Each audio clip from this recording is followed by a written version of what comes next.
Vous avez peut-être déjà pensé à vous lancer dans la maroquinerie parce que vous avez vu la technique de la couture en point sellier. Vous avez peut-être trouvé ça sympa, mais vous avez aussi remarqué qu'il vous fallait un sacré matériel, notamment une pince sellier qui coûte sur certains sites 120 euros. Vous avez également remarqué qu'il fallait utiliser la force de ses jambes pour utiliser cette pince, ce qui n'est pas quelque chose de forcément très agréable. Enfin, ceci étant dit, j'ai donc cherché une solution accessible à tout le monde pour que tout le monde puisse effectuer la technique du point sellier sans se ruiner, sans dépenser 120 euros sur un seul outil, ce qui peut être déstabilisant au départ, je vous l'avoue.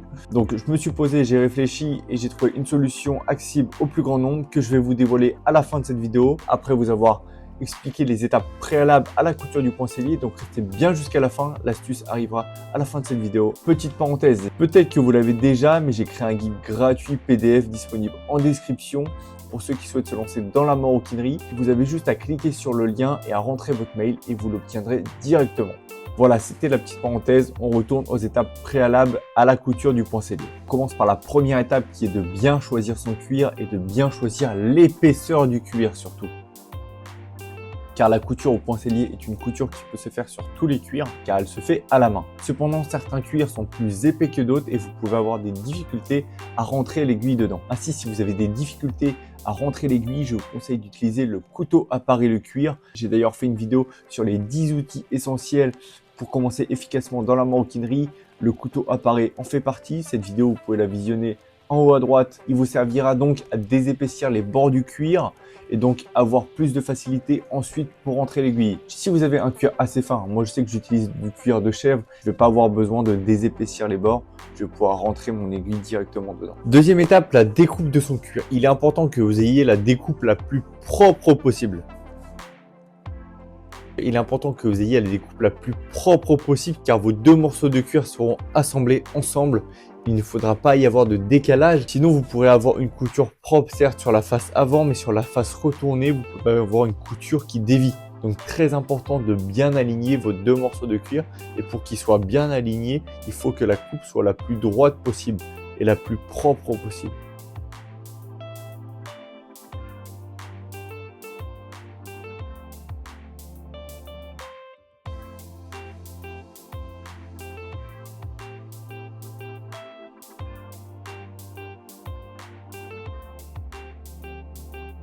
Une fois que vous avez découpé vos deux morceaux, vous allez mettre de la colle sur les bords des deux morceaux.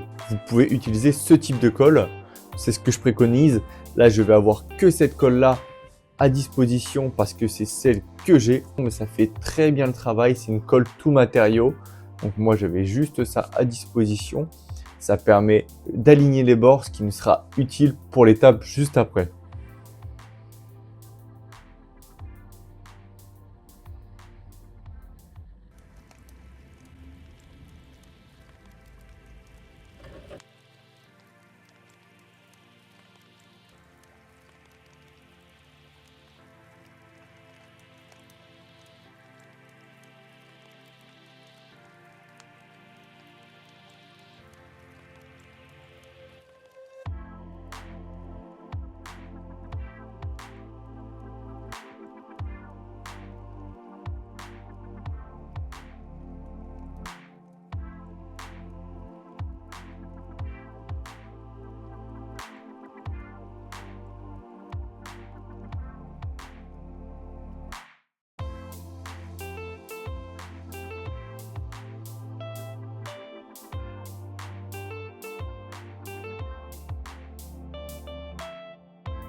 Là, c'est de la colle instantanée que j'utilise, mais pour certaines colles, notamment la colle Sader, vous allez appliquer la colle 10 minutes sur les morceaux et ensuite, après 10 minutes, vous allez pouvoir assembler les deux morceaux ensemble.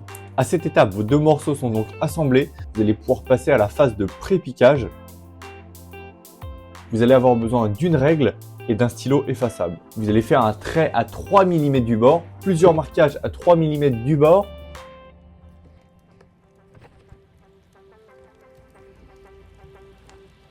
Et vous allez tracer un trait parallèle par rapport à la ligne de découpe.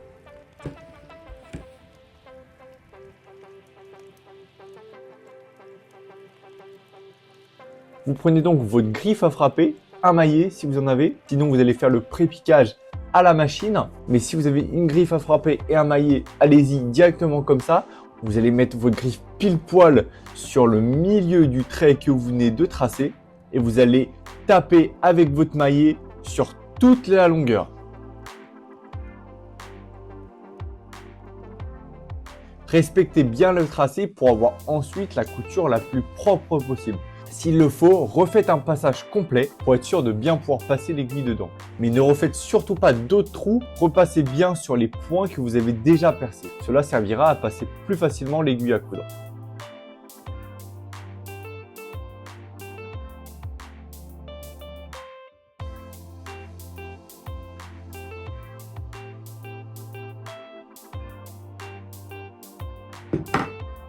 Une fois que c'est fait, vous allez prendre votre aiguille, votre fil à coudre et vous allez enfiler ce fil à coudre dans l'aiguille avec la technique de blocage du fil au chat de l'aiguille.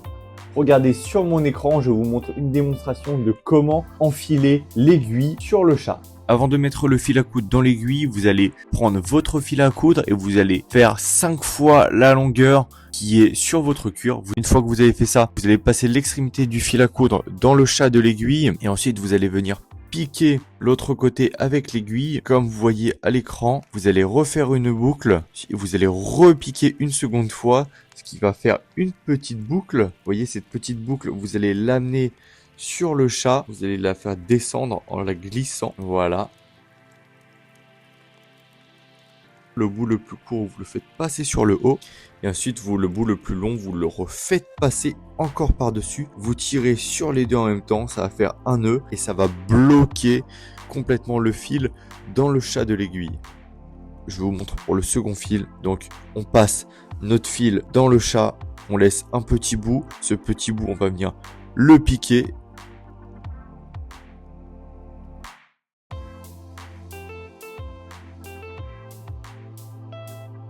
On repique une seconde fois.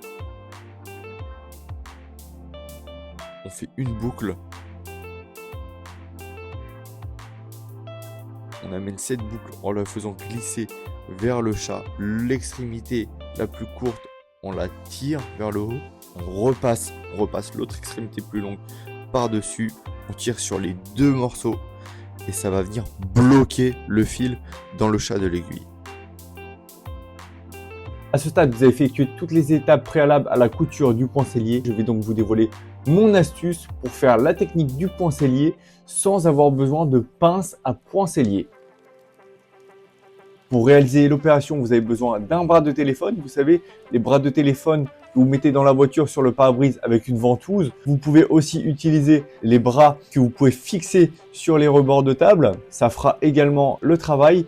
Vous allez également avoir besoin d'un support téléphone réglable avec un ressort et vous allez également avoir besoin d'un pince-notes comme celui-ci. Faire très attention, le pince-notes doit être creux à l'intérieur, ce qui vous permettra de passer les aiguilles à l'intérieur du pince-notes. Très important d'avoir ce pince-notes là, car sinon ça ne marchera pas. Vous pouvez en avoir sur Amazon, sur Temu. Moi, je l'ai eu sur une boutique parisienne. Il vous faut impérativement cette pince. Donc, vous allez accrocher votre bras de téléphone sur le coin d'une table.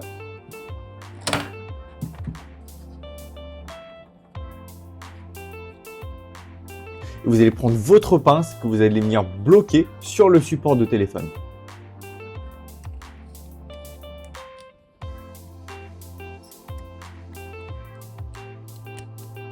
Vérifiez bien que votre bras de téléphone soit bien fixé. Le pince-notes doit être aussi très bien fixé.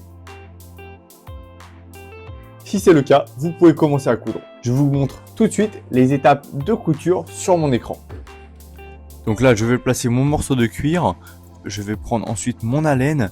Je vais faire un trou, ce qui va me permettre de pouvoir passer mon aiguille plus facilement. Donc je passe ma première aiguille, je passe ma seconde aiguille ensuite sur l'autre côté. Et je refais la même opération sur tout le long.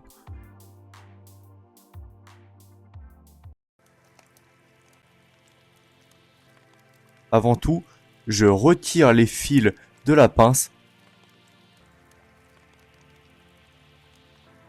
Je fais un double nœud pour marquer le début de ma couture, comme vous voyez à l'écran.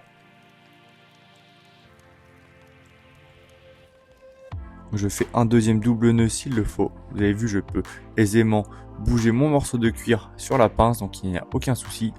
Je reprends mon haleine et pour chaque trou, je vais l'utiliser pour faciliter le passage de l'aiguille. Donc là, je vous laisse avec des passages accélérés de la couture de toute la longueur du morceau de cuir. Donc le principe est le même. Vous piquez une première fois, vous piquez avec la deuxième aiguille dans l'autre sens et vous rejoignez les deux fils ensemble en tirant sur les deux extrémités latérales.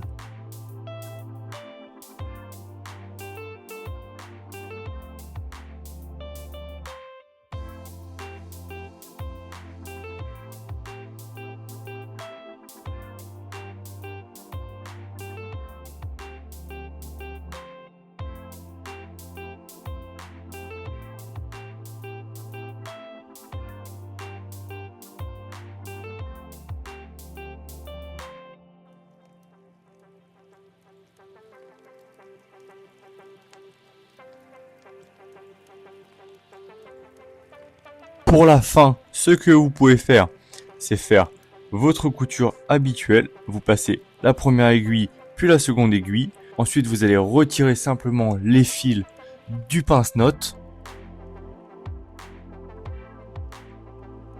Et vous allez ensuite faire tourner à 90 degrés le morceau de cuir, l'écarter du pince-note pour faire ensuite un double nœud qui va marquer la fin de la couture.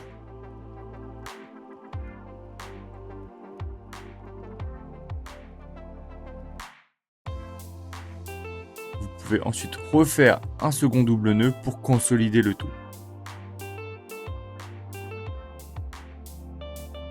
Votre couture est terminée. Voilà ce que ça donne. Ça rend vraiment bien. Donc vous voyez qu'on peut réussir sans spécialement avoir de pince à poincellier. Alors je sais que cette astuce est un peu particulière. Peut-être que sur le long terme, vous préférerez avoir une vraie pince à poincellier, ce que je peux comprendre totalement. Mais pour débuter, je trouve que c'est un excellent moyen. Effectivement, quand on est débutant, on n'est pas sûr de continuer la maroquinerie. Ça peut très bien ne pas nous plaire. En fait, si on investit directement dans du matériel à 120 € et qu'on est obligé de le revendre par la suite, c'est un peu de la perte de temps et de la perte d'argent puisqu'on ne le revendra jamais 120 € d'occasion. Donc, moi, ce que je préconise, c'est de commencer avec cette astuce. Le bras de téléphone vous servira toujours, la pince vous servira toujours et le support téléphone vous servira toujours également. Vous ne prenez aucun risque. À tout casser, ça ne va même pas vous coûter 20 € et ces objets, vous pourrez les réutiliser dans votre quotidien. J'espère que cette vidéo sur le poincellier vous aura plu. Si c'est le cas, n'hésitez pas à lâcher un gros j'aime, à vous abonner et activer la cloche des notifications. Si ce n'est pas déjà le cas, n'hésitez pas à télécharger votre guide gratuit en description. On se dit à très bientôt pour une prochaine vidéo. Prenez soin de vous. Bye bye.